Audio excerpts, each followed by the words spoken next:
तो जय हिंद बच्चों, देखिए इस वीडियो में हम लोग बात करने वाले हैं बोर्ड एग्ज़ाम के दृष्टि से एक बहुत ही महत्वपूर्ण टॉपिक के ऊपर, जो है द्विध्रुव के अक्ष पर वैद्युत क्षेत्र की तीव्रता। क्या है? द्विध्रुव के अक्ष पर वैद्युत क्षेत्र की तीव्रता, यानी कि electric field intensity on axial line of dipole. ठीक है, कहने का मतलब क्या हुआ? कहने का मतलब ये हुआ कि देखिए, ये हमारे पास एक डाइपोल है जिसमें कि ये प्लस क्यू है और ये माइनस क्यू है। ठीक है, प्लस क्यू है और ये माइनस क्यू है, और इन दोनों के बीच की दूरी कितनी होती है? 2l होती है। कितनी दूरी होती है? 2l होती है। यानी कि अगर बीच में सेंटर ले लें तो ये l हो जाएगा और ये l हो जाएगा। क्लियर है ना?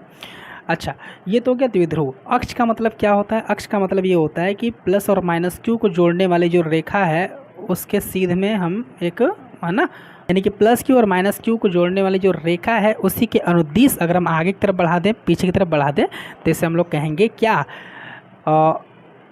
क्या बोलेंगे? अक्ष बोलेंगे। ठीक, क्लियर? अच्छा, अब ये तो वैद्युत द्विध्रुव हो गया और ये इसका अक्ष हो गया। तो इस अक्ष पर एक बिंदु P है। क्या है? एक बिंदु P है, और इस बिंदु P की दूरी हम मान लेते हैं द्विध्रुव के केंद्र से कितनी? R मान लेते हैं। ठीक है, केंद्र से हम इसलिए मानेंगे क्योंकि अगर हम माइनस क्यू से दूरी मानेंगे तो प्लस क्यू के साथ नाइंसाफ़ी होने वाला है यहाँ पे, और प्लस क्यू से दूरी अगर P की मानते हैं तो माइनस क्यू के साथ नाइंसाफ़ी होगा। तो इसीलिए हम दोनों को बराबर रखते हुए बीच में से, यानी कि द्विध्रुव का जो केंद्र है वहाँ से दूरी हम मान लेंगे स्मॉल p की, यानी कि कैपिटल मतलब जो हमारा P बिंदु है उसकी दूरी R मान लेंगे। क्लियर है ना? अच्छा, ठीक है, तो बिंदु P है वह बिंदु जहाँ पर हमें इस द्विध्रुव के कारण वैद्युत क्षेत्र की तीव्रता की गणना करनी है। क्लियर? अच्छा, अब देखिए, सेंटर से तो दूरी R है, तो अगर मैं पूछूं कि माइनस क्यू से दूरी बताइए, तो देखिए यहाँ से लेकर यहाँ तक की दूरी R है और यहाँ से लेकर यहाँ तक की दूरी L है। तो अगर हम इतनी दूरी में से अगर इतना वाला दूरी माइनस कर दें, यानी कि R माइनस L अगर हम कर दें, तो हमें मिल जाएगा माइनस क्यू के कारण या फिर माइनस क्यू से बिंदु P की दूरी। क्लियर है ना? और इसी प्रकार से अगर हम प्लस क्यू से दूरी देखें, कहाँ से? प्लस क्यू से दूरी देखें किसकी? बिंदु P की, तो देखिए क्या होगा, यहाँ से लेकर यहाँ तक दूरी R है और यहाँ से लेकर यहाँ तक L है ना? तो यहाँ से लेकर यहाँ तक दूरी कितनी हो जाएगी? यहाँ से लेकर यहाँ तक L और प्लस यहाँ से लेकर यहाँ तक R, यानी कि हम कह देंगे R प्लस का L दूरी हो जाएगी। क्लियर? इतना समझ में आया आपको? अब देखिए ध्यान से, अब देखेंगे कि इस बिंदु P के आसपास कितने आवेश हैं। इस बिंदु P के आसपास कितने आवेश हैं? तो माइनस क्यू आवेश है, यानी इस बिंदु P पर वैद्युत क्षेत्र होगा माइनस क्यू के कारण भी, और इस बिंदु P पर वैद्युत क्षेत्र होगा प्लस क्यू के कारण भी। ठीक है, अब आपको पता होना चाहिए कि किसी बिंदु, जैसे अगर हमारे पास प्लस आवेश है तो प्लस के कारण जो वैद्युत क्षेत्र होता है वो प्लस से दूर होता है और माइनस की ओर होता है। प्लस से दूर होता है और माइनस की ओर होता है वैद्युत क्षेत्र। क्लियर है ना? क्लियर है कि नहीं क्लियर है? बिल्कुल क्लियर होगा। तो माइनस क्यू के कारण बिंदु P पर वैद्युत क्षेत्र किधर होगा? माइनस की ओर होगा। तो हम ऐसे एक लाइन बनाएंगे और लिख देंगे वैद्युत क्षेत्र माइनस क्यू के कारण, वैद्युत क्षेत्र माइनस क्यू के कारण। क्लियर है ना? अच्छा, और प्लस क्यू के कारण विद्युत क्षेत्र किधर होगा? तो प्लस से दूर होता है, प्लस से दूर होता है, यानी कि बिंदु से दूर होगा वैद्युत क्षेत्र प्लस क्यू के कारण। प्लस क्यू के कारण ये हो गया वैद्युत क्षेत्र। तो अब आपको यहाँ पर एक जानकारी ये होनी चाहिए कि अगर हमारे पास कोई एक आवेश है Q और इस आवेश से R दूरी पर कोई बिंदु है P, और इस बिंदु P पर जो कि Q आवेश से R दूरी पर है वैद्युत क्षेत्र पूछा जाए तो उसका सूत्र होता है K Q बटे में इस दूरी का स्क्वायर, R का स्क्वायर।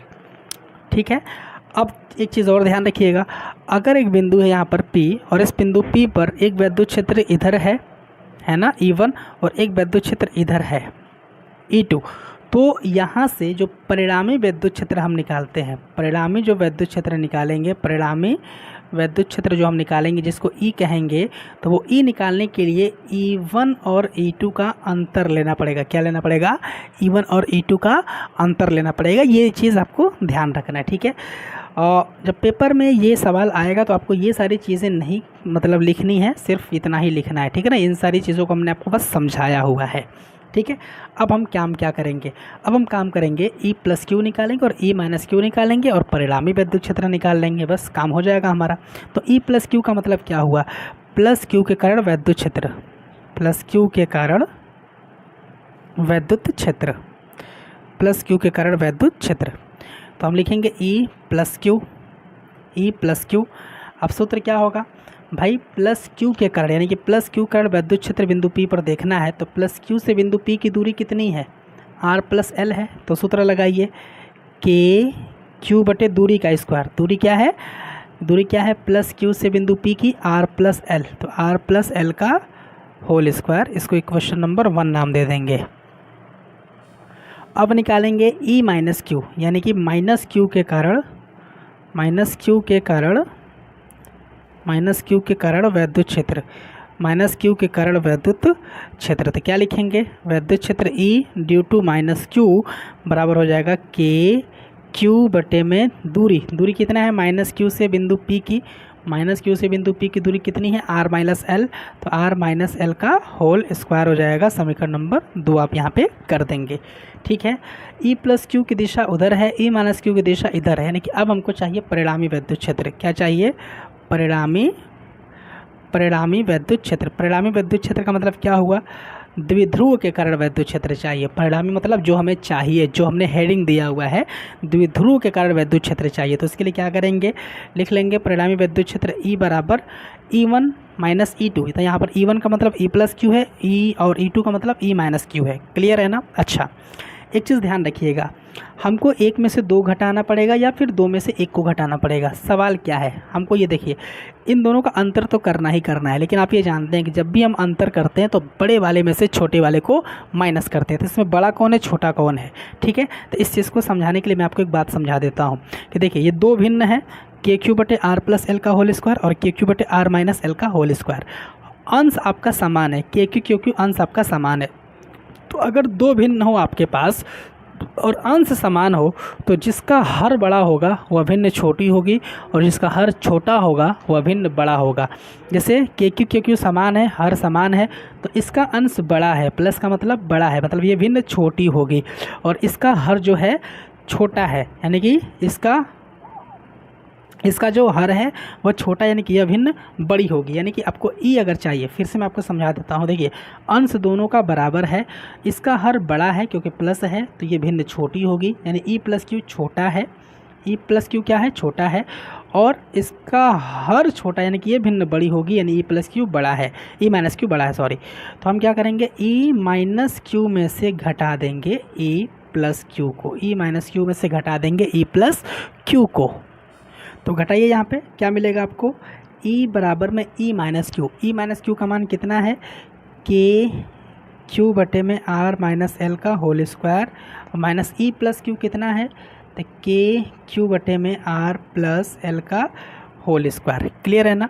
अब आप यहाँ पर आ जाइए ज़रा, हम क्या कर सकते हैं, E बराबर अंश में से के क्यू कॉमन ले सकते हैं, तो आप के क्यू को कॉमन ले लीजिएगा, अंदर बचेगा 1/R माइनस L का होल स्क्वायर एंड माइनस 1 में R प्लस L का होल स्क्वायर। क्लियर है ना, बिल्कुल क्लियर होगा। E बराबर में बाहर है आपका के क्यू और अंदर आपको देखिए इन दोनों का क्या करना है, इसका इधर मल्टीप्लाई करिए, इसका इधर मल्टीप्लाई करिए, इसका इन दोनों का एक दूसरे में मल्टीप्लाई कर दीजिए, तो आपको मिलेगा R प्लस L का whole square minus R minus L का होल स्क्वायर और बटे में इन दोनों का आपस में गुणा, जिसे लिख सकते हैं R माइनस L और R प्लस L का होल स्क्वायर। क्लियर, ऐसे लिख सकते हैं, ब्रैकेट आप बंद कर देंगे।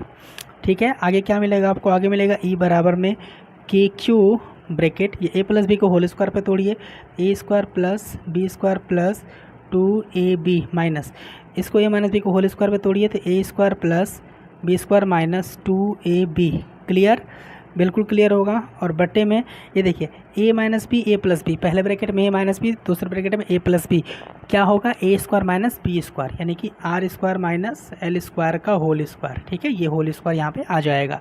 ठीक है, अब अंदर रखिए माइनस R स्क्वायर, ये प्लस R स्क्वायर कट हो जाएगा। ठीक है, अंदर जाएगा minus L square plus L square भी कट हो जाएगा, और अंदर जाएगा तो माइनस माइनस प्लस का 2RL और बाहर भी प्लस का 2RL। तो आपको क्या मिलेगा, आपको मिलेगा E बराबर में के क्यू इंटू 2 है ना, 4RL और बटे में R square minus L square का होल स्क्वायर। ठीक है, क्लियर है।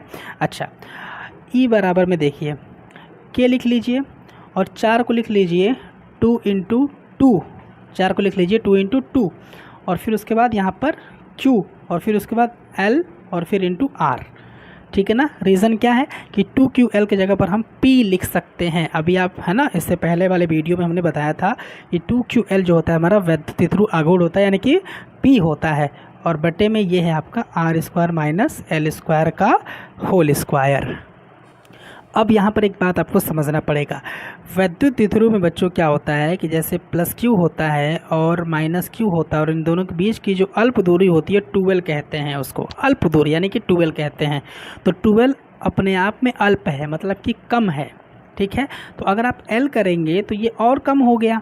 ठीक है, और साथ ही साथ जो हम दूरी लेते हैं यहाँ से यहाँ तक, जो R दूरी लिए थे बिंदु P की, तो अगर इस R की और इस L की तुलना करेंगे तो R जो है वो L से बहुत बड़ा है। समझ में आ रही है बात? R जो है वो L से बहुत बड़ा है।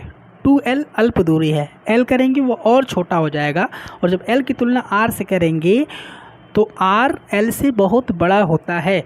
और एक चीज़ ध्यान रखिएगा कि अगर A जो है वो बहुत बहुत बहुत बड़ा है B से, तो जो छोटा होता है उसको हम क्या कर देते हैं, लगभग 0 कर देते हैं, यानी कि उसको हम इग्नोर कर देते हैं, नेगलेक्ट कर देते हैं। किस में नेगलेक्ट करते हैं? प्लस और माइनस में। अगर B प्लस और माइनस के रूप में अगर B है तो उसी को बस हम क्या करते हैं, इग्नोर करते हैं, नगण्य कर देते हैं। क्या कर देते हैं? नगण्य कर देते हैं, नेगलेक्ट कर देते हैं। क्लियर है ना? तो देखिए यहाँ पर दो चीज़ें हैं, एक है R और एक है L। तो हम लिखेंगे कि चूँकि जो R है वो बहुत बहुत बड़ा है L से, है ना, इसका मतलब ये हुआ कि हम L को क्या कर देंगे, नगण्य कर देंगे, 0 कर देंगे। किस में? L जिसमें प्लस या माइनस के रूप में हो। तो आपको क्या मिलेगा? आपको मिलेगा E बराबर में K इंटू 2 इंटू इस 2QL के जगह पे आप लिख दीजिए P, और इंटू यहाँ पे आ गया R, और बटे में यहाँ पर आपको मिलेगा सिर्फ R, और साथ ही साथ होल स्क्वायर। ये L² तो नेगलेक्ट हो गया, ख़त्म हो गया। क्लियर है ना भाई? कैसे बदल गया? तो हमने 2QL के स्थान पर हमने P रखा हुआ है, 2QL के स्थान पर हमने क्या रख दिया? P रख दिया। क्लियर? अब देखिए क्या मिलेगा आपको, E बराबर में 2KP इंटू R और बटे में R टू द पावर 2 2 4। तो ये R से एक R कट जाएगा, नीचे आएगा R टू द पावर 3, यानी आपको मिलेगा E अक्ष, यानी कि अक्ष पर वैद्युत क्षेत्र की तीव्रता बराबर में 2KP बटे में R³, 2KP बटे में R³। और यही है आपका एक वैद्युत द्विध्रुव के कारण उसके अक्ष पर वैद्युत क्षेत्र की तीव्रता का सूत्र। तो आप वीडियो को प्लीज़ लाइक कर दीजिएगा और चैनल को भी सब्सक्राइब कर दीजिएगा, और कोई भी कमी अगर आपको दिखाई दे तो आप कमेंट ज़रूर करिएगा। तब तक आप अपना बहुत ज़्यादा ध्यान रखिए बच्चों। जय हिंद, वंदे मातरम।